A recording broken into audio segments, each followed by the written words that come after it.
Hello and welcome to study IQ PCS YouTube channel. आप सभी विद्यार्थियों का स्टडी आईक्यू के पीसीएस यूट्यूब चैनल पे बहुत बहुत स्वागत है। मैं विरत दुबे हर बार की तरह आज भी आपके सामने आया हूँ एक बहुत ही इम्पॉर्टेंट किताब, जिसको आप हमेशा जब आप सिविल सर्विसेज की तैयारी करते हैं तो शायद ही कोई ऐसा एस्पिरेंट है जो इस किताब को बगैर पढ़े ही जाता होगा। और ये किताब मॉडर्न इंडियन हिस्ट्री की है, जो कि विपिन चंद्रा जी के द्वारा लिखी गई है। और इस किताब के एक एक प्रश्न को हम लोग, इनसे बनने वाले एक एक प्रश्न को हम लोग समझने का प्रयास करेंगे। उद्देश्य इसका ये है कि हम सभी लोग इस चीज़ का ख्याल रखें कि कई बार स्टूडेंट्स के सामने वो समस्याएं आती हैं कि बुक रीडिंग करने के दौरान कैसे प्रश्न बन सकते हैं उनसे। ये जो समस्या है, इस समस्या का निराकरण किया जा सके। इसी समस्या के निराकरण को ध्यान में रखते हुए इस विषय क्रम की सूची के अनुसार ही जो टेबल ऑफ कंटेंट्स हैं, इन्हीं के अकॉर्डिंग ही हम वन बाय वन एक एक लेसन को कवर कर रहे हैं, जो कि निरंतर आपके सामने प्रस्तुत होते रहेंगे। प्रेजेंट टाइम में यानी कि आज की क्लास में अगर हम देखेंगे तो हम पढ़ने जा रहे हैं भाग 1 यानी लेसन का। आप देखोगे जो किताब है उसका लेसन 1 जो है, उस लेसन 1 का जो टाइटल है 18वीं सदी भारत में राज्य और समाज। और इस 18वीं सदी जो भारत में राज्य और समाज वाला जो ये अध्याय है, इस अध्याय में हम ये कवर कर चुके हैं। इनसे संबंधित प्रश्न हम बना चुके हैं, आपके सामने बता चुके हैं। यहाँ भी ये टाइटल जो था, सब टाइटल जो है, इसके ऊपर बनने वाले जो प्रश्न है उसके ऊपर भी हमारी चर्चा हो चुकी है। इसके अलावा मराठा शक्ति के उत्थान और पतन से संबंधित भी लास्ट सेशन जो हमने आपके सामने लिया था, उसमें हमने इनसे संबंधित बनने वाले प्रश्नों को अच्छी तरीके से समझाने का प्रयास किया था। आशा करते हैं कि आपको इस तरीके की प्रश्नोत्तरी जो है वो अच्छी तरीके से समझ में आ रही होगी और आप इस पूरे सेशन को अंत तक अच्छी तरह से जरूर देखते होंगे और अपने मित्रों को भी शेयर करते होंगे। किसी भी प्रकार से किसी भी प्रश्न में या फिर किसी दूसरी बुक रीडिंग करते समय किसी प्रश्न में अगर आपको कोई समस्या आती है तो आप हमसे कमेंट सेक्शन में कमेंट करके बेशक पूछ सकते हैं। आज के इस सेशन में हम लोगों की सामाजिक आर्थिक अवस्था, जिसमें आर्थिक सामाजिक सांस्कृतिक पिछड़ापन जो दिया हुआ था, उस पर्टिकुलर सब टाइटल को, जो कि लेसन 1 से ही संबंधित है, उसके ऊपर आज प्रश्न रखेंगे और आगे के क्रम में आगे का जीवन भी चलेगा। इसमें शिक्षा, सामाजिक और सांस्कृतिक जीवन भी कवर करने का आज हमने प्रयास किया है। तो इन दोनों चीजों से बनने वाले जो प्रश्न हैं वो आज आपको यहां पर दिखाई देंगे और उनका एनालिटिकल व्यू मैं आपको दूंगा। इसके अलावा एक बहुत ही इंपॉर्टेंट सूचना मैं आपको देना चाहता हूं, और ऐसे विद्यार्थी जो सिविल सर्विसेज की प्रिपरेशन कर रहे हैं और उनके सामने ये कंफ्यूजन आ रहा है कि किस तरीके से ज्योग्राफी या फिर जो दूसरी बुक्स हैं उनको हम किस तरीके से, एक ऐसा कोई हमको सोर्स मिल जाए जहां से हमको कोई दूसरी बुक ना लेनी पड़े या फिर डिफरेंट सोर्सेज में भटकना ना पड़े। तो इस क्रम की शुरुआत स्टडी आईक्यू पब्लिकेशन की तरफ से किया जा चुका है, स्टडी आईक्यू की तरफ से किया जा चुका है। और स्टडी आईक्यू की तरफ से पब्लिश्ड एक बुक है जो कि ज्योग्राफी के लिए है, जिसका नाम है प्रिंसिपल्स ऑफ इंडियन ज्योग्राफी, जो कि यूपीएससी जो एस्पिरेंट्स हैं या फिर स्टेट पीएससी की तैयारी करने वाले जो बच्चे हैं उनके लिए बहुत ही मीनिंगफुल है, बहुत ही ज़्यादा हेल्पफुल है। और इसमें जो टेबल ऑफ कंटेंट है, जब आप देखेंगे तो आपको लगेगा कि एनसीईआरटी के पैटर्न्स और डिफरेंट जो ऑथर्स हैं, जो आप ज्योग्राफी की बुक के लिए आप रिफर्ड होते हैं जिनके लिए, उन सब का निचोड़ जो है इसमें दिया गया है। इसका मतलब सीधा सही हुआ कि आपको डिफरेंट बुक्स के लिए इधर उधर भटकना नहीं पड़ेगा। और इस किताब में दोनों ही परीक्षार्थी जो कि राज्य स्तरीय सिविल सेवा की परीक्षा में बैठने के उम्मीदवार हैं और साथ ही साथ केंद्रीय जो सिविल सर्विसेज है यानी कि यूपीएससी जो है उसमें बैठने वाले जो उम्मीदवार हैं, उन दोनों के लिए ही बहुत ही ज़्यादा फायदेमंद है। और ये किताब मैंने भी देखी है, पढ़ी है यहाँ पर अपने इंस्टीट्यूट से ही लेकर के। मैंने जब इसको देखा तो मुझे भी ये महसूस होता है कि ये जो बुक बनी है डेफिनेटली एक नए प्रकार का एक रेवोल्यूशनरी एक्टिविटी है। अगर इस बुक को अगर देखा जाए स्टडी आईक्यू की तरफ से, बच्चों की तरफ जो भी समस्याएं आती हैं डिफरेंट बुक्स को लेकर के, मॉड्यूल्स को लेकर के, वो सारी चिंता इसमें खत्म हो जाएगी। तो आप इस बुक को जो है ऑर्डर कर सकते हैं। ऑर्डर करने के लिए फ्लिपकार्ट और अमेजन की वेबसाइट से जाकर के आप स्टडी आईक्यू का जैसे ही नाम लिखेंगे ज्योग्राफी बुक के साथ में, या फंडामेंटल्स या प्रिंसिपल्स ऑफ इंडियन ज्योग्राफी का लिखेंगे। हालांकि इससे पहले एक और बुक हम लोगों ने अपार सफलता के साथ इंट्रोड्यूस कराई थी जिसका नाम था फंडामेंटल्स ऑफ ज्योग्राफी। तो ये बुक्स हैं, आप जो है ये फ्लिपकार्ट और अमेजन की वेबसाइट से कहीं से भी परचेज कर सकते हो। और इसका जो लिंक है परचेज करने का, वो लिंक आपको डिस्क्रिप्शन बॉक्स में नीचे दिया गया है, आप वहां पे जाकर के आराम से इसका लाभ उठा सकते हैं। तो चलिए आज का प्रश्नोत्तरी का कार्यक्रम शुरू करते हैं। एमसीक्यूज सीरीज जो है उनके ऊपर हम लोग जो डिस्कशन करने वाले हैं लेसन 1 से संबंधित, उन पे पहला प्रश्न आपकी स्क्रीन के ऊपर ये रहा है। तो ध्यान से पढ़ेंगे और इसका एनालिसिस करने का प्रयास करेंगे। लिखा है 18वीं सदी का भारत पर्याप्त गति से आर्थिक, सामाजिक या सांस्कृतिक प्रगति नहीं कर सका, इसके क्या कारण थे। अब हमको ये बार बार समझना है कि इस चैप्टर का जो मेन टाइटल है वो 18वीं सेंचुरी के इंडिया की बात करता है, 18वीं सदी के भारत की बात करता है। और 18वीं सदी के भारत में तमाम सारी चीजों को पढ़ने के पश्चात अब हम पहुंच चुके हैं उसकी सामाजिक, आर्थिक, सांस्कृतिक और शिक्षा संबंधी जो व्यवस्था थी उस वाले पर्टिकुलर सेक्शन में। और यहां पर यह कहा जा रहा है कि ये जो सेक्शन है इसमें आर्थिक, सामाजिक और सांस्कृतिक प्रगति नहीं हो पाई है, यानी कि इंडिया जो है उस समय मोटिवेट नहीं हो पाया इन सारे टर्म्स को लेकर के। तो उसके रीजन क्या थे, क्या समस्याएं रही होंगी इंडिया के सामने। विकल्प 1 की अगर हम बात करेंगे तो विकल्प 1 जो है वो दिया है राज्य की बढ़ती हुई राजस्व की मांगे।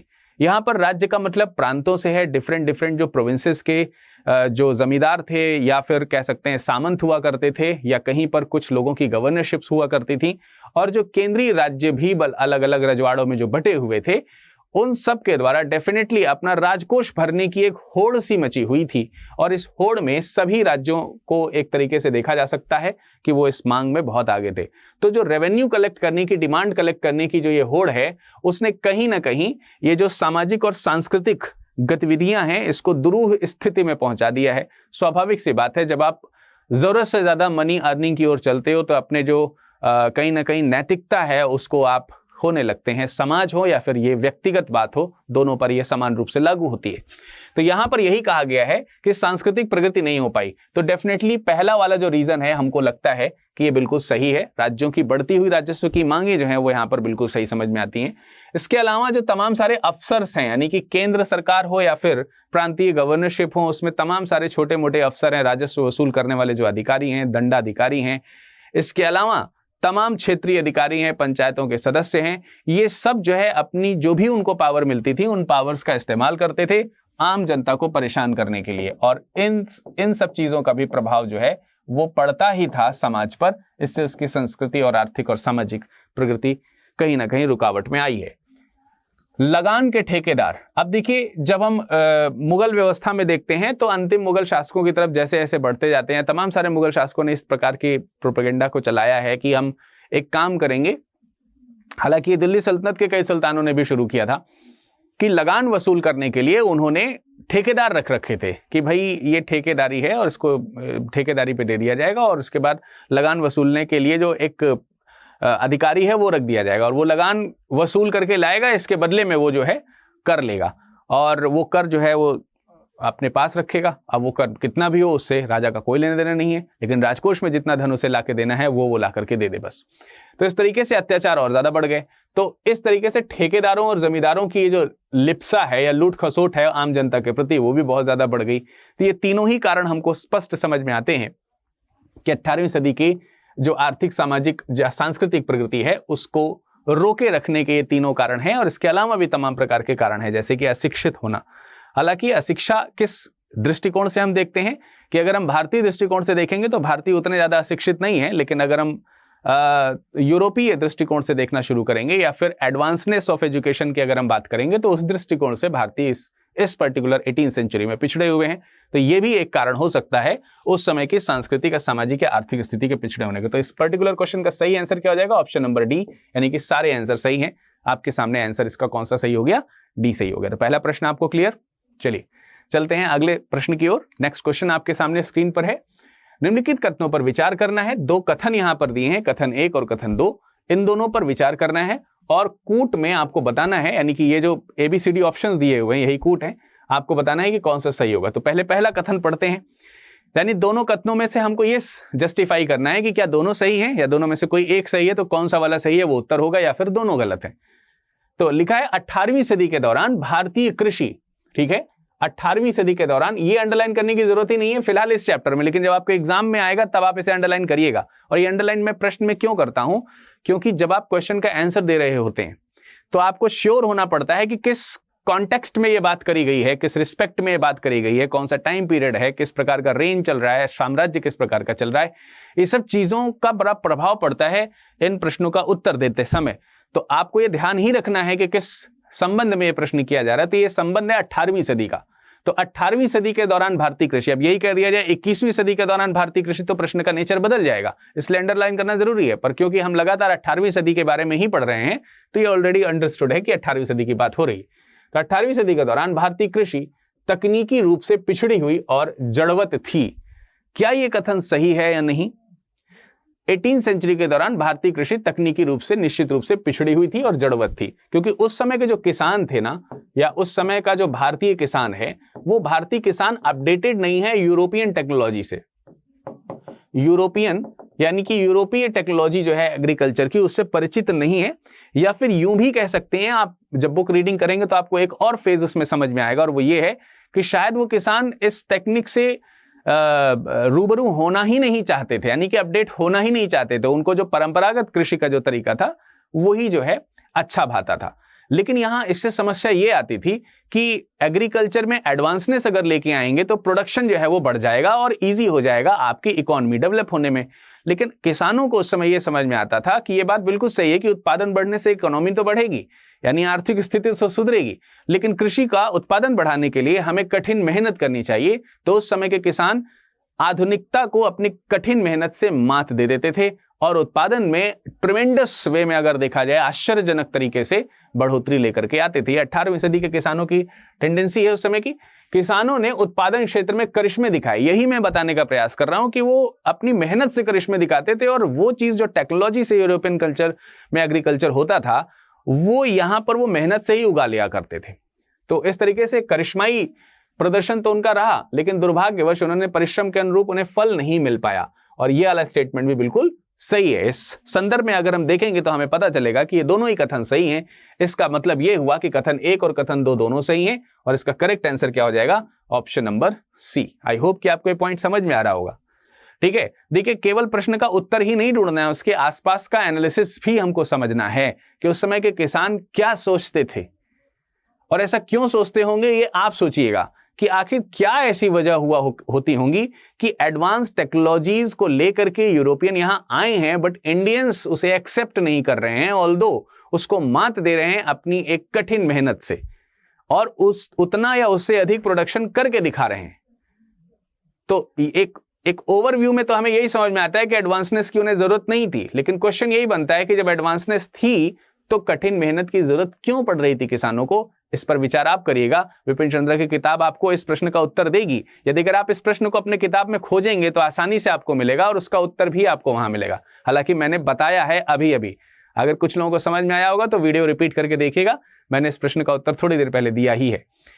तो चलिए अगले प्रश्न की तरफ बढ़ते हैं, और अगला प्रश्न है 18वीं सदी में। फिर से अंडरलाइन करने की जरूरत नहीं है यहां पर 18वीं सदी को, लेकिन क्वेश्चन पेपर के समय अंडरलाइन करने की जरूरत होगी एग्जामिनेशन हॉल में, राइट? तो 18वीं सदी में भारत के निर्यात की सबसे महत्वपूर्ण वस्तु क्या थी?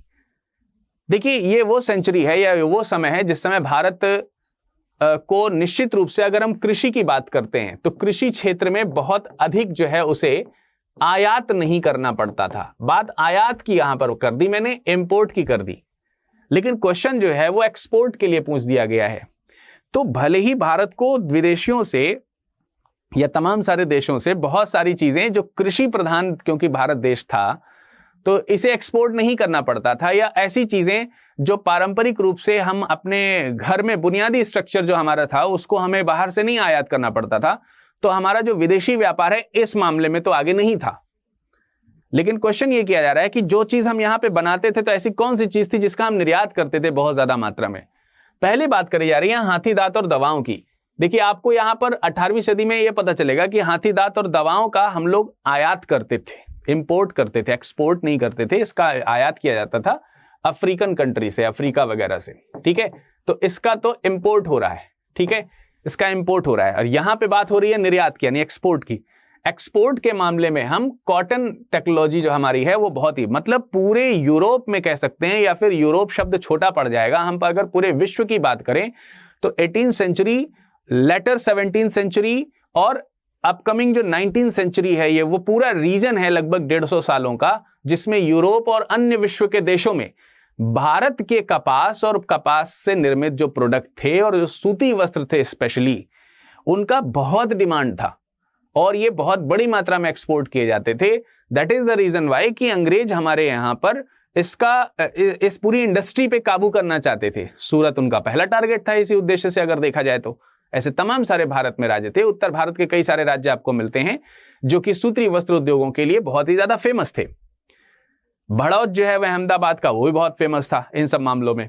तो यहां पर सूती वस्त्र का हम लोग एक्सपोर्ट करते थे। तो प्रश्न का आंसर तो हमको यहां पर मिल गया कि ऑप्शन नंबर बी है, लेकिन कुछ चीजें और हम यहां समझ लेते हैं। जैसे शराब और चीनी की हम बात करेंगे, तो शराब और चीनी जो है ये इंडोनेशियन रीजन से थोड़ी ज्यादा मंगाई जाती थी। इंडोनेशिया वगैरह के जो प्रांत से हैं वहां से इनका जो है आयात वगैरह होता था। और चीनी मिट्टी और रेशम के जो वस्तुएं थी उनका जो इंपोर्ट होता था वो जो है चाइना से, चीन से होता था। ठीक है, तो आपको चीन और इंडोनेशिया वगैरह यहां पर थोड़ा सा ध्यान रखना है।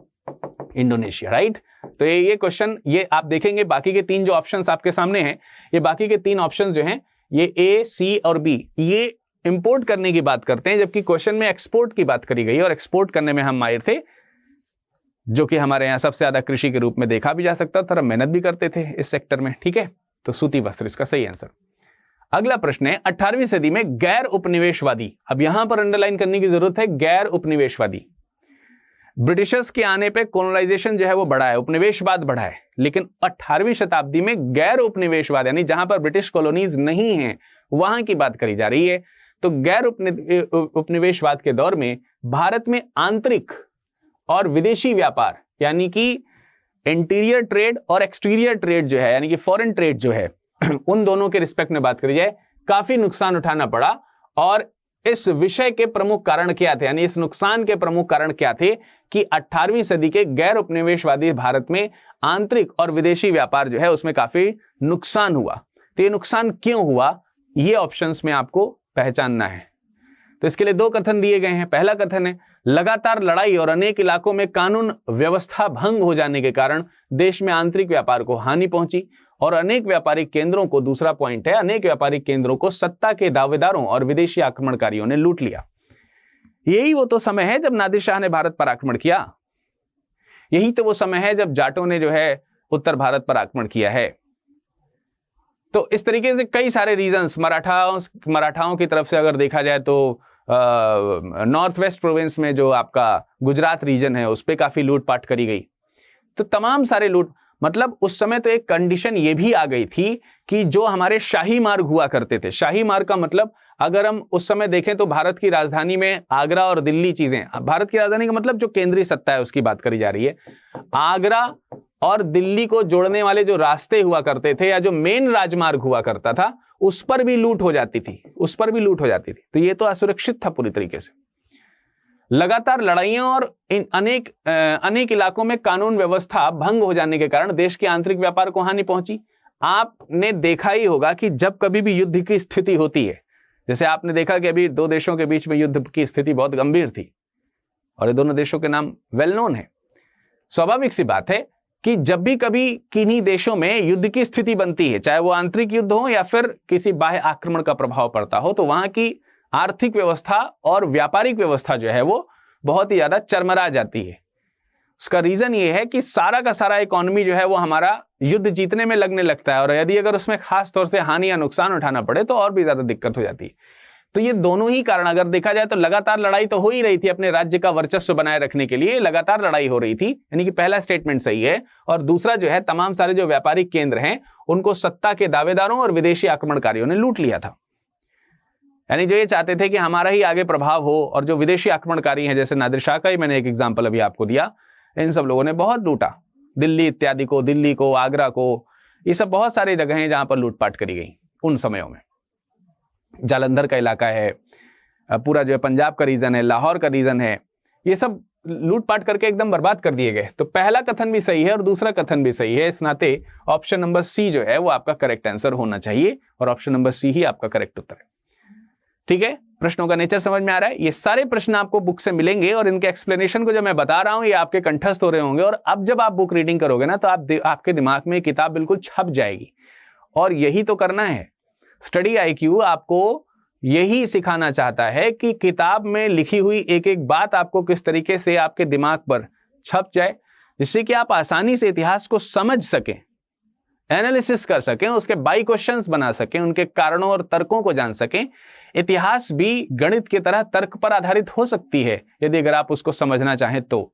और यहां पर कई बार हर चीजों के तर्क देने का प्रयास करता हूं जिससे कि आपका जो पढ़ाई है वो सुगम हो सके। चलिए इसी चीज को हम आगे बढ़ाएंगे और अगला प्रश्न आपके सामने रखेंगे लिखा है निम्नलिखित का मिलान करना। अब ये मैचिंग का एक क्वेश्चन है, आसानी से मिलान करिए। ये कुछ जगहें हैं, ये कुछ स्थल हैं, ठीक है, मैं यहां ऊपर लिख दे रहा हूं, हालांकि लिखने की कोई जरूरत नहीं है। और ये कुछ वस्तुएं हैं जिनका मिलान करना है, और किस क्रम में मिलान करना है, इस क्रम में मिलान करना है कि कौन सा स्थल किन चीजों के लिए या किन चीजों के व्यापार के लिए, ये व्यापारिक स्थल है एक तरीके से, और ये व्यापारिक वस्तुएं हैं जिनका मिलान आपको करना है, और किसके लिए ये फेमस है। तो कश्मीर की अगर हम बात करें तो क्या ये जूट के लिए फेमस हो सकता है क्या? जूट के लिए तो आपको मालूम है कि ये बंगाल का रीजन फेमस हुआ करता, तो क्या बंगाल इसमें दिया हुआ है? बिल्कुल। डी का मिलान आप ए से एक से कर सकते हैं, और कश्मीर जो है सूती ऊनी वस्त्रों के लिए फेमस होगा, और इसका मिलान आप कर सकते हैं ए से, यानी A3 और D1 ये हमको आसानी से दिख गया। एलिमिनेशन मेथड अप्लाई किया जाए, चलिए करते हैं। कहां मिलता है हमको? A3 हमको ये वाले ऑप्शन में मिला। अब देखिए, हमें तो दूसरा मिलाना भी नहीं था, हमें तो बंगाल के बारे में भी नहीं मालूम, हमें केवल कश्मीर के बारे में मालूम कि यहाँ ऊनी वस्त्र। तो A3 है और कहीं पर भी A3 है ही नहीं, यानी कि तीनों ऑप्शन तो अपने आप ही एलिमिनेट हो गए। बाय द वे हम आगे मिलाते हैं तो हमें मिलेगा कि D का 1 है, तो देखिए D का यहां पर 1 है, बिल्कुल सही है। इसके अलावा आंध्रा और महाराष्ट्र और बंगाल भी यहां पर आप जोड़ सकते हो, यहां पर आप बंगाल भी जोड़ लीजिए, ये भी हिस्सा, बंगाल का एक हिस्सा जो है वो इन कार्य के लिए भी फेमस है। तो आंध्र और महाराष्ट्र की यहां पर बात करी जाए तो ये जहाज निर्माण के लिए काफी प्रसिद्ध हुआ करते थे। तो बी का आंसर हो जाएगा, बी का आंसर हो जाएगा आपका, अच्छा बी ये इसके लिए है फेमस, तो इसको हम मिटा देते हैं। हाँ, सही लिखा था यहां पर। ये जो है आपका कश्मीर जो है वो 3 पर है, और ये जो है आपका 4 पर है, तो बी जो है वो 4, B4 आपको साफ साफ दिखाई दे रहा है। और बनारस बचाइए आपका 2 पर, सूती वस्त्र के लिए जौनपुर, बनारस, इस तरफ के जो इलाके हैं वो भी काफी फेमस है। दूसरे इलाके भी फेमस है, जैसे मैंने अभी आपको नाम दिया था अहमदाबाद का बड़ौत जो है बहुत फेमस है सूती वस्त्र के लिए। लखनऊ के पास में भी सारी चीजें हैं। सो इसका करेक्ट आंसर क्या हो गया? Option number D. Correct answer is option number D. तो सही आंसर इसका आपको मिल गया है यहाँ पर प्रश्न का, ऑप्शन नंबर डी के हिसाब से। तो ये उस समय के व्यापारिक स्थल थे जो अलग अलग वस्तुओं के रूप में जाने जाते थे। अगले प्रश्न की तरफ हम बढ़ेंगे, और अगला प्रश्न है, एक स्टेटमेंट है, स्टेटमेंट किसका है ये पूछा जा रहा है। याद रखो कि भारत का वाणिज्य विश्व का वाणिज्य है, और जो उस पर पूरा अधिकार कर सकेगा वही यूरोप का अधिनायक होगा। यानी कि इंडिया की इकोनॉमी की बात करी जा रही है, इसको वर्ल्ड इकोनॉमी के तौर पर देखा जा रहा है, और स्टेटमेंट ये दिया जा रहा है कि जिसने भारत की इकोनॉमी को कंट्रोल कर लिया या उसके ऊपर अपना राजत्व स्थापित कर लिया, जिसने उसको अपने हाथ में दबा लिया या जिसने उसके ऊपर अधिकार कर लिया, वो समझ लो कि पूरे के पूरे विश्व पर, अपने पूरे विश्व की इकोनॉमी के ऊपर उसने कंट्रोल कर लिया। और ये स्टेटमेंट किसका है? ये स्टेटमेंट है पीटर महान का। ये स्टेटमेंट किसके द्वारा दिया गया है? पीटर महान का। और ऐसा क्यों किया जा रहा है, उसका रीजन क्या है? अगर आप देखोगे तो ये 18th सेंचुरी के समय में, सारी 18th सेंचुरी जो है ये इस चीज को फोकस्ड कर रही है कि यूरोपियंस जो हैं वो इंडियन इकोनॉमी में बहुत इंटरेस्टेड हैं। इंडियन इकोनॉमी में क्यों इंटरेस्टेड है, क्या रीजन क्या है उसका? रीजन ये है कि भारत रॉ मटेरियल से भरा हुआ था, और ये अभी तक ऐसा राज्य था या ऐसा देश था या एक ऐसा लैंडफॉर्म है, उस समय पूरी यूनिटी नहीं थी तो उसमें कंट्री के तौर पर देख तो सकते हैं, लेकिन जो नेशनलिज्म है वो बहुत ज्यादा जगा हुआ नहीं था लोगों के अंदर। तो ये एक ऐसा रीजन है, एक ऐसा क्षेत्र है जो पूरे वेस्टर्न रीजन से या दूसरे दुनिया के देशों से व्यापार के मामले में बिल्कुल जुड़ा हुआ नहीं है, अलग है, पृथक था। और उसका रीजन ये है कि ये जो कंट्री थी ये सेल्फ डिपेंडेंट थी, और सेल्फ डिपेंडेंट आप केवल तभी बन सकते हैं जब आपके पास संपूर्ण चीजें हों, सब कुछ मौजूद हो। एक जीवन जीने के लिए सामान्य अवस्था में जो चीजें चाहिए वो सब भारत में मौजूद थी। और भौगोलिक दृष्टिकोण से भी आप देखें तो इंडिया में ऐसा कौन सा जियोग्राफिकल प्लेस है जो वर्ल्ड में हो और इंडिया में ना हो? शायद ही आपको ऐसा कोई प्लेस देखने को मिलेगा, जिसकी वजह से वर्ल्ड ज्योग्राफी का पूरा पोर्शन हमारे यहाँ आता है। चाहे आप न्यूएस्ट कह सकते हैं कि माउंटेन्स की बात करते हो, या ओल्डेस्ट माउंटेन की बात करते हो, या डेजर्ट की बात करते हो, या प्लेट्यूज की बात करते हो, या फिर आप ओशियंस की बात करते हो, या फिर आप सी की बात करते हो, रिवर्स की बात करते हो, लो लैंड्स की बात करते हो, हाईलैंड्स की बात करते हो, बे या गल्फ की बात करते हो, everything, every geographical structure is present in India, and that is why हमारे यहाँ पर उसी रीजन के अकॉर्डिंग ही अलग अलग जगहों पर प्रोडक्शन हर चीज का होता था। तो हम दूसरी कंट्री पर डिपेंडेंट नहीं थे, और यही बात है कि इंडिया की इकोनॉमी जो है वो वर्ल्ड की इकोनॉमी की तुलना में एक तरफ अलग थी, और ये अट्रैक्शन दिलाने का काम जो है वो पीटर महान के शब्दों से हमें देखने को मिल रहा है। दैट इज वाई यूरोपियंस जो है हमारे यहाँ व्यापार करने के लिए आ रहे हैं। सिंपल सी बात है। तो चलिए अगले प्रश्न की तरफ चलते हैं। इसका आंसर आपको मिल गया, करेक्ट आंसर है इसका ऑप्शन नंबर बी, राइट। इसका करेक्ट आंसर है option number B, that is Peter महान। ये स्टेटमेंट जो है ये पीटर महान का दिया हुआ है, रूसो का नहीं है, पीटर महान का, राइट। चलिए अगले स्टेटमेंट के अगले क्वेश्चन की तरफ चलते हैं। अगला क्वेश्चन है, ये भी एक स्टेटमेंट है और ये बंगाल के किसी गवर्नर जनरल का है, और बंगाल का ये गवर्नर जनरल यहां से जा चुका था, और ये स्टेटमेंट इस गवर्नर जनरल के द्वारा करीब 1813 में दिया गया था, जब इसके बारे में लोग ये जानते थे कि बंगाल का ये बहुत रईस गवर्नर जनरल हो गया था, और इसकी रईसियत जो है वो कहीं ना कहीं चैलेंज हो चुकी थी एक तरीके से दूसरे जो ब्रिटिश अंपायर के जो लोग हुआ करते थे ब्रिटेन में, उनके लिए चैलेंज का विषय होने लगे। तो इसने बताया कि बंगाल में किस तरह से लूट खसोट मैंने करी। तो उसी में एक स्टेटमेंट निकल करके आता है, आमतौर पर यूरोप के किसी भी देश के लोगों के मुकाबले भारत के लोग पढ़ने लिखने और अंक गणित में अधिक प्रभावशाली थे। यहां पर अगर हम भारत की तत्कालीन 18वीं सदी की शिक्षा की अगर हम बात करते हैं, तो शिक्षा जो है वो कहीं ना कहीं ट्रेडिशनल यानी पारंपरिक तो थी, पारंपरिक शिक्षा है, ट्रेडिशनल एजुकेशन है, लेकिन उस ट्रेडिशनल एजुकेशन में भी हम वेस्टर्न एजुकेशन को भले ही फॉलो ना करते हो, लेकिन ट्रेडिशनल एजुकेशन में भी हमारा कोई सानी नहीं था। ये वॉरेन हेस्टिंग्स के कथन है। ये कथन किसका है? ये कथन वॉरेन हेस्टिंग्स का है, और वॉरेन हेस्टिंग कहता है, उस समय तक 1813 तक तो इसका सारा काम खत्म ही हो चुका है, आपको मालूम ही है। 1773 के रेगुलेटिंग एक्ट के समय इनका खूब नाम आपने पढ़ा होगा, तो लेकिन ये यहां से वापस जा चुके हैं। और जब हम 1813 तो यहाँ इंपॉर्टेंट नहीं है, इंपॉर्टेंट ये है कि उसका जो ये जो स्टेटमेंट है और उसके रिस्पेक्ट में जो एजुकेशन को हम जानने का प्रयास करें, तो इंडिया की जो एजुकेशन है, भारत की जो एजुकेशन है, वो धर्म पर आधारित थी, धर्मशास्त्रों पर आधारित थी। जो इंडिया की जो पाश्चात्य सभ्यता है उसके ऊपर उसका फोकस बहुत ज़्यादा नहीं था, और जो हम तो कहते ही हैं कि हम लोग तो गणित के जन्मदाता हैं एक तरीके से, तो गणित और ज्योतिष विज्ञान पर बहुत ज़्यादा फोकस रहता था। तो इन सब मामलों में यूरोपियन हमारे आसपास नहीं थे। इस बात को खुद ब्रिटिशर्स भी एक्सेप्ट कर रहे हैं, और इसको एक्सेप्ट करने वाला जो व्यक्ति है वो कौन है?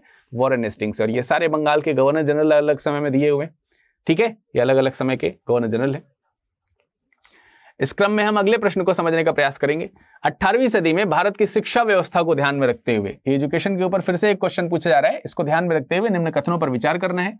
पहला स्टेटमेंट है, शिक्षा परंपरागत थी और पश्चिमी दुनिया में हुए द्रुत परिवर्तनों से इसका कोई संपर्क नहीं था। अभी थोड़ी देर पहले ही मैंने कहा कि इंडिया में 18वीं सेंचुरी के समय में जो एजुकेशन है वो परंपरागत है, ट्रेडिशनल वे है पढ़ाई का, तो बहुत ज्यादा उसमें चेंजेस नहीं देखने को मिल रहे हैं। एजुकेशन जो है वो ट्रेडिशनल फॉर्म में है, ठीक है। द्रुत परिवर्तन का मतलब होता है बहुत तेजी से जो चेंजेस आने चाहिए थे। एजुकेशन जो वेस्टर्न एजुकेशन यहां पर आया था, लेकिन उसका कोई विशेष प्रभाव नहीं पड़ा था, क्योंकि संस्कृत, फारसी, इन सब ने अपनी पकड़ बहुत मजबूती से जमा रखी थी।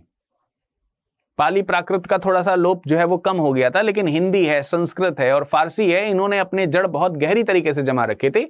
उस समय वेस्टर्न एजुकेशन का फ्लो बहुत ज्यादा नहीं था, और वो जो ज्ञान देती थी, यानी उस समय की भारतीय शिक्षा जो ज्ञान देती थी वो साहित्यिक थी, लिटरेचर के फॉर्म में थी। कानूनी ज्ञान उस समय के शिक्षा में ज्यादा दिए जाते थे। राजसी कानून जानना जरूरी है, प्रांतीय कानून जानना जरूरी है, क्षेत्रीय ग्रामीण कानून जानना जरूरी था, इसलिए इसके ज्ञान दिए जाते थे। धर्म का, दर्शन का, इन सब का ज्ञान बहुत था। और तर्कशास्त्र सबसे इंपॉर्टेंट चीज हमारी शिक्षा में आज के समय में तर्कशास्त्र फेल होना शुरू हो गया, इसलिए हमें रीजनिंग का एक अलग से सब्जेक्ट बनाना पड़ रहा है, वरना हमारे तो हर सब्जेक्ट में ही तर्कशास्त्र मौजूद होता था। एक समय ऐसा भी था, जैसे मैंने अभी थोड़ी देर पहले ही कहा, आप हिस्ट्री को भी तार्किक तौर से पढ़िए, हिस्ट्री को रटने के तौर से नहीं पढ़िए, एक कहानी के तौर हमेशा मत खोजने का प्रयास कीजिए। कहानी के अलावा तर्क भी है इसमें, जैसे मैं हर प्रश्न के पीछे आपको तर्क देने का प्रयास कर रहा हूं कि ऐसा क्यों होता रहा होगा, तो ये तार्किक भी है। तो ज्ञान जो है वो तार्किक था। ऐसा इसका मतलब ही नहीं कि हम ट्रेडिशनल वे में आपको ले जा रहे हैं या फिर एंशिएंट टाइम की चीजों को हम फॉलो करा रहे हैं, वेस्टर्न कल्चर को हम खराब कर रहे हैं, लेकिन दोनों चीजों को अडॉप्ट करना चाहिए। उसने भौतिक और प्राकृतिक, औद्योगिकी और भूगोल के अध्ययन पर पूरा ध्यान दिया। अब स्टेटमेंट में पूछा गया कि कौन मतलब ध्यान रखना है निम्न कथनों पर, और बताना है आपको कि केवल कथन 1 और 2 सत्य हैं। देखिए पहला वाला तो बिल्कुल सही है, बिल्कुल डेफिनेटली, तो ये पहला वाला सही होने का मतलब ये हो गया ए और सी में से ही आंसर होगा। वह जो ज्ञान देती थी वो साहित्यिक, कानून, धर्मशास्त्र, तर्कशास्त्र तक ही सीमित था, ये भी बिल्कुल सही बात है, तभी तो हम पश्चिमी जो परिवर्तन है उसको अडॉप्ट नहीं कर पाए। यानी एक तरीके से ऑप्शन नंबर 2 जो है वो ऑप्शन नंबर 1 का कारण भी है, रीजन भी है, और जो कि सही भी है। तो दोनों सही हैं। तो 1 और 2 दोनों सत्य हैं, या तो ए में होगा या फिर सी में होगा, क्योंकि इसमें 1 और 2 है। उसने भौतिक और प्राकृतिक प्रौद्योगिकी और भूगोल के अध्ययन पर पूरा ध्यान दिया, ये चीज थोड़ी सी गड़बड़ है। अगर इस पे ध्यान दिया होता, भौतिक पर या जो प्राकृतिक औद्योगिकी है या फिर भौगोलिक स्थितियां जो है उस पर ज्यादा ध्यान दिया होता हमने, तो हमारी इकोनॉमी डाउन ना हुई होती, उस समय आर्थिक स्थिति दयनीय ना होती और यूरोपियों को हमारे ऊपर बहुत ज्यादा प्रभाव स्थापित करने का मौका ना मिला होता। परंतु ये एब्सेंट था, ये नहीं था, ये ध्यान नहीं दिया गया। पूरा ध्यान दिया यहां लिखा है, यही चीज गलत है, उन्होंने ध्यान नहीं दिया। इसका मतलब केवल 1 और 2 वाला जो स्टेटमेंट है वो सही है। Option number A is the right answer, right. Option number A इसका सही है। तो ये पर्याप्त कारण थे जो मैंने आपको बताया यहां पर, इससे संबंधित पॉइंट आपको समझ में आए होंगे। अगला पॉइंट समझने का प्रयास करते हैं। अगला क्वेश्चन है, 19वीं सदी के भारत में अधिकतर राज्यों में राजकीय भाषा क्या थी? राजकीय भाषा जिसमें अक्सर जो है जो प्रशासनिक कार्य हैं वो किए जाते हैं, वो राजकीय भाषा के तौर पर जाने जाते हैं। और 4 ऑप्शन हैं यहां पर, संस्कृत, हिंदी, फारसी और अंग्रेजी। देखिए, संस्कृत उस समय फारसी भाषा नहीं हो सकती है, क्योंकि आप 18वीं सदी की बात कर रहे हैं। और इस पॉइंट को ध्यान में रखिए कि 18वीं सदी का भारत का मतलब यह है कि अभी अभी मुगलों का जो प्रभाव है वो प्रभावहीन होना शुरू हुआ है भारत, या काफी हद तक प्रभावहीन हो गया है मुगलों के प्रभाव से। लेकिन मुगलों का प्रभाव औरंगजेब के समय में कैसा है कि उत्तर भारत को तो उसने पूरा कैप्चर कर ही लिया है, और दक्षिण भारत के जो प्रांत हैं उस पर भी अपनी गवर्नरशिप अपॉइंट कर रखी है पूरी तरीके से। और ये भी मुगल नियमों के अनुसार ही कार्य करते हैं, उसी के अनुसार टैक्स पे करते हैं, उसी के अनुसार उनके गवर्नरशिप्स वहां पर रहती हैं। तो स्वाभाविक सी बात है कि जो राजकीय कार्य की भाषा है वो दक्षिण भारत में भी पहुंच गई होगी, जो मुगलों की रही होगी। और मुगलों की जो राजकीय भाषा है वो कौन सी है? फारसी है। ज्यादातर फारसी है। टर्किश कम है। जब बाबर आया था तो उसके समय में उसको टर्की आती थी, चुगताई तुर्क भाषा का वो प्रयोग करता था। लेकिन ज्यादातर जो अरबी मुगल जो रूलर्स हैं उन्होंने फारसी भाषा का प्रयोग किया, आपको मालूम ही है। कई की तो आत्मकथा ही फारसी में लिखी गई। तो इस क्वेश्चन का करेक्ट आंसर क्या हो जाएगा? फारसी। हिंदी बोली जरूर जाती थी, लेकिन राजकीय भाषा में फारसी चीजों का प्रयोग करते थे। अंग्रेजी भाषा तो इंट्रोड्यूस ही हुई थी, तो वो आम जनमानस की भाषा भी नहीं थी। तो इस क्वेश्चन का करेक्ट आंसर क्या हो जाएगा? Option number C, Persian language जो है that is the right answer.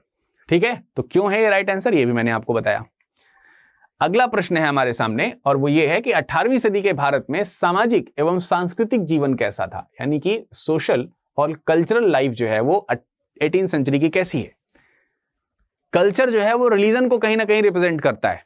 जैसा रिलीजन होता है वैसा हमारा कल्चर भी होने लगता है, होता है कि नहीं? तो कहीं ना कहीं छुपे रूप से आपसे इसमें धर्म की भी बात कर दी गई है, जब संस्कृति की बात करी गई, कल्चर की बात करी गई। और समाज जो है वो इन्हीं दोनों को जोड़ता है। धर्म जो है इस समाज में और संस्कृति में इनबिल्टेड है, अंदर की ओर मिलेगा ही मिलेगा। समाज में धर्म होता ही होता है, संस्कृति में धर्म का निवास होता ही होता है, उसी के अनुसार ही संस्कृति डेवलप करती है। तो लिखा हुआ है, हिंदू और मुसलमान 2 विभिन्न समाजों में बटे हुए थे। यानी कि समाज जो है वो हिंदू और मुस्लिम्स में बटा हुआ है। 18th सेंचुरी की ये बात कर रहा है। क्या स्टेटमेंट सही है? देखते हैं अभी इस पर। दूसरा लिखा है, लोग धर्म, क्षेत्र, कबीले, भाषा और जाति के आधार पर एक थे, यानी यूनाइटेड थे। ये स्टेटमेंट तो आपको सुनते ही समझ में आ गया होगा कि नहीं था। अगर धार्मिक रूप से, क्षेत्रीय रूप से, भाषाई रूप से, कबीले और ये सब चीजें एक जातिगत रूप से अगर एक ही होते तो अंग्रेजों को मौका ही नहीं मिलता यहां पर अपने पांव जमाने का। तो ये स्टेटमेंट तो बिल्कुल ही गलत है, ये सही नहीं है। उच्च वर्ग में और निम्न वर्ग के बीच में कोई बंटवारा नहीं था। अगर उच्च और निम्न वर्ग के बीच में बंटवारा ही नहीं होता तो हायर क्लास और लोअर क्लास जो ये ट्रेंड है ये ही नहीं आता, यानी उच्च वर्ग और निम्न वर्ग होता ही नहीं। उच्च वर्ग और निम्न वर्ग था, और इस प्रकार था कि जो आर्थिक स्थिति है, अगर हम देखें, आर्थिक स्थिति के आधार पर ही उच्च वर्ग और निम्न वर्ग हुआ करता था। आर्थिक स्थिति के आधार पर ही आपको उच्च और निम्न वर्ग देखने को मिलता है। और ये जो उच्च वर्ग और निम्न वर्ग है इसमें बहुत ही अधिक भिन्नता थी। मतलब हायर क्लास कम्युनिटी के कुछ लोग थे वो बहुत ही ज्यादा संपन्न हुआ करते थे, जिसमें जमींदार, जागीरदार, सामंत, राजा, उपराजा, गवर्नर, ये सब लोग आया करते थे, बहुत ही ज्यादा हायर क्लास सोसाइटी के होते थे। और कुछ अत्यंत गरीब, दिन रात मेहनत करने वाले पुश्तों से पुश्तों तक उनकी जो है उधारी और गरीबी में दबी हुई है। तो ये अजीब सी असमानता उस समय देखने को मिलती थी, जो कि 18वीं सदी को रिप्रेजेंट करती है इंडिया को। तो ये बंटवारा नहीं था, ये भी बात गलत है, ये भी बात गलत है। ब्राह्मणों के नेतृत्व में उच्च जातियों एवं निम्न जातियों के बीच परस्पर समन्वय था। तो अभी यहां पर मैं बता चुका हूं कि परस्पर समन्वय उच्च जाति और निम्न जाति में अगर होगा, किसी की भी लीडरशिप में हो, तो फिर उच्च जाति और निम्न जाति तो रहेंगी ही नहीं ना। तो यहां ऐसा कुछ नहीं है, यहां पे कोई समन्वय वगैरह नहीं था।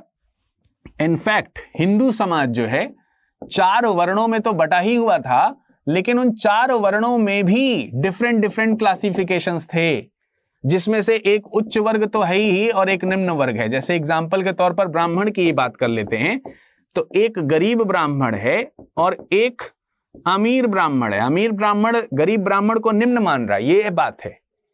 क्षत्रिय है तो एक उच्च है एक निम्न है, यानी जो कास्ट है वो भी सब कास्ट में डिवाइडेड है, हायर क्लास और लोअर क्लास सोसाइटी में डिवाइडेड है, slum area slum class community में डिवाइडेड है, ऐसे करके डिवीजन हुआ करता था। तो ये स्टेटमेंट भी क्या है आपका गलत है। तो ले दे करके ये सही हो गया कि हिंदू और मुसलमान 2 विभिन्न भागों में तो बटे ही हुए थे, यानी धार्मिक विभिन्नताएं भी थीं।